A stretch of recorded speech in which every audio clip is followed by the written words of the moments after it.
Hey guys, Darren here with a box review of, in this case I'm doing a box review of 1994 Ted Williams baseball cards.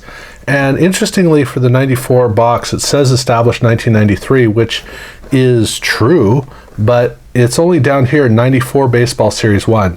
And I don't know why they called it Series 1, because this was the only series they did in 94, and they had already done a series in 1993, so this would, you could say it was Series 2 after that, but I don't know why they said Series 1. They didn't even really build the set to be a first series of a second series. And to get something out of the way real quick, I did a box of 93, and in that I got, it was basically a 2-set box. In this case, even though there's more than enough cards for it, I didn't even get one set complete. I'm still missing 2 cards from the complete set. And then with the doubles, I didn't get very close to a second set. And you can't really plan too much for a second set if you can't even get a first set. But the cards this year are, to me, they're a disappointment. Now they do have embossing, where this stone side here with the rough edge, that is the edge is embossed, and then the logo is embossed. So every single card has a little bit of embossing on it, but they don't, the player name here, you cannot read it. You literally cannot read it.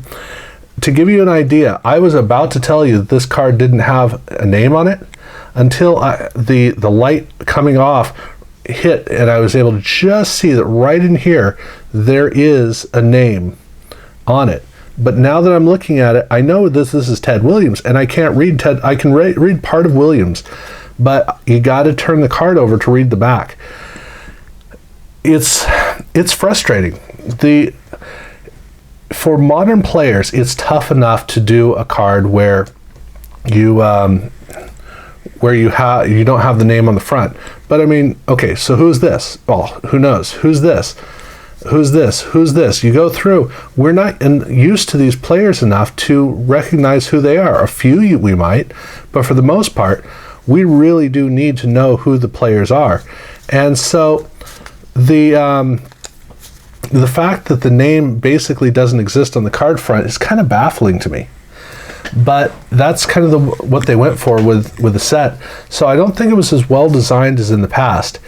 And they do have a couple of subsets, just like the previous year, where they have the women's baseball leagues. They have 4 more players, and then for the African American players, they've got some really old players in here. So instead of just the league that played around the time of the war, the one that we're familiar with, we've got some really old players in here, which is really cool. This is something I think is a great thing about the Ted Williams card company, is the fact that they really did want to make sure that there were cards, so we could know about the players that we missed seeing due to segregation.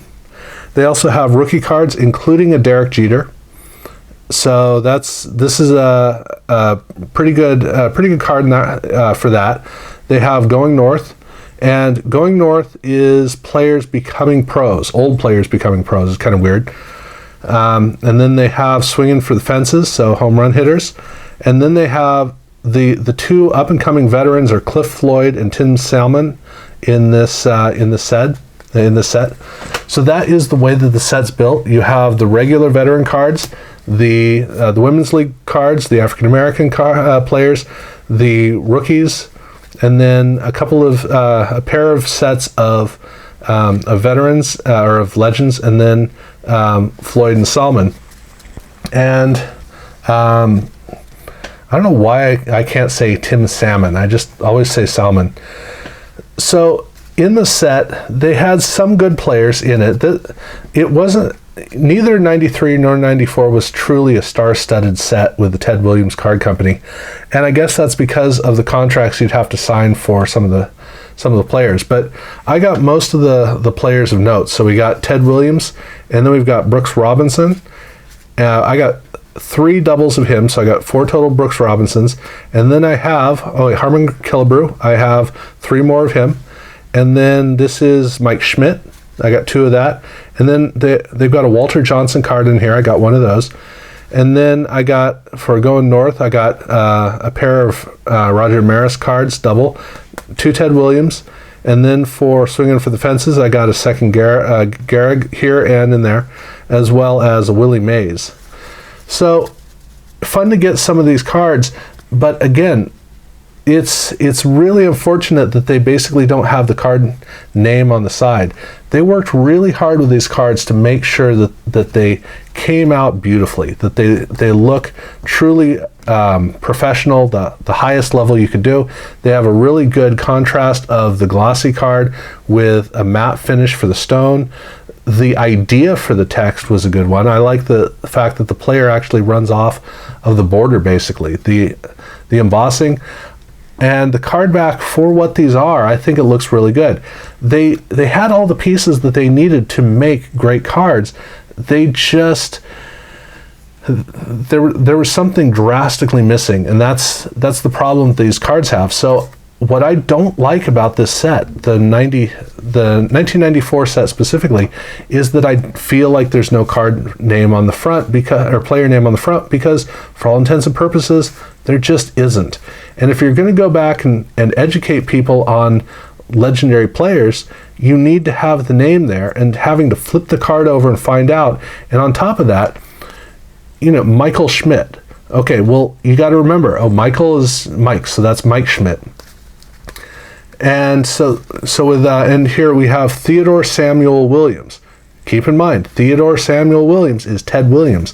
So the fact that they ran the whole name on each card also really hurt it.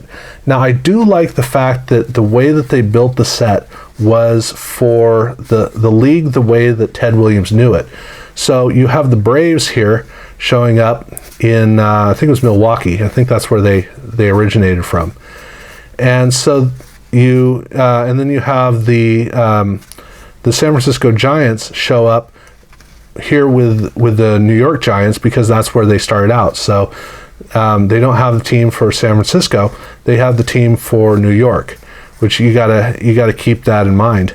And there are a couple of other teams that are that way. Now, the Orioles in the '93 set, the Orioles actually showed up at the end of the set. Here they do have the Orioles up at the front of the set. So I don't know. I need to find out where the Orioles started out.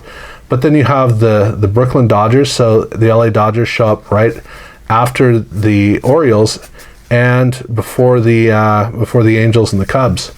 So it's actually fun to have this set that is spread out like this in a way that you're not used to. So that you're seeing the players, or you're seeing the team show up in a whole different way.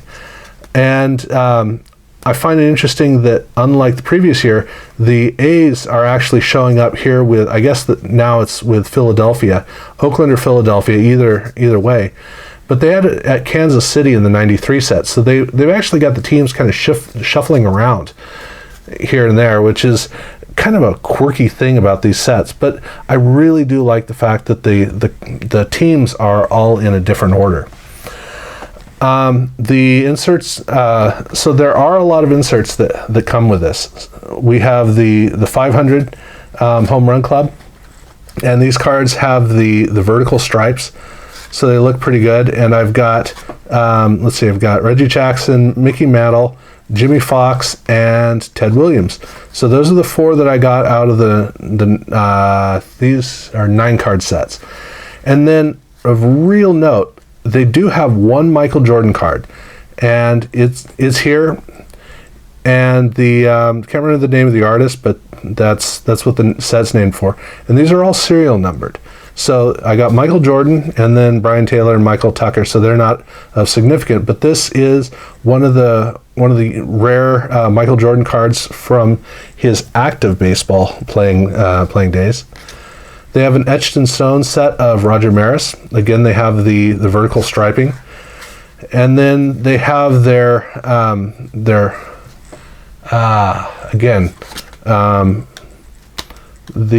can't remember the name of the artist here.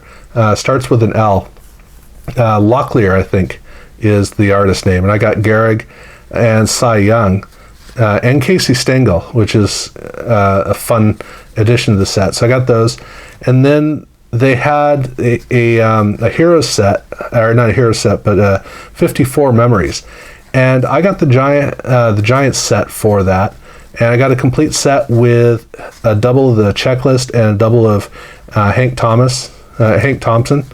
So this, if I was going to get a team, this would definitely be the right one to get. So that was good to get. But other than that, the inserts were fun because, as you can tell, 1, 2, 3, 4, 5, 6, 7, 8, 9, 10, 11, 12, 7, 8, 9. I got an insert in most of the packs. So that was neat. And I like the fact they did this. It was almost Fleer level, pretty close. So it's fun to get all of those in the packs. And so I would say it's fun. It's just that the main cards in the set are the big drawback, just the design. Otherwise, he created beautiful cards. I wish that they had been able to take off. They didn't. But it's a fun little affair, and they only did the 93 and the 94. But like I said, this is one of the places where you're going to find a Michael Jordan card. So that, if nothing else, that's a cool thing to run into. Other than that, yeah, that's what I got to say about it. Thank you very much for watching.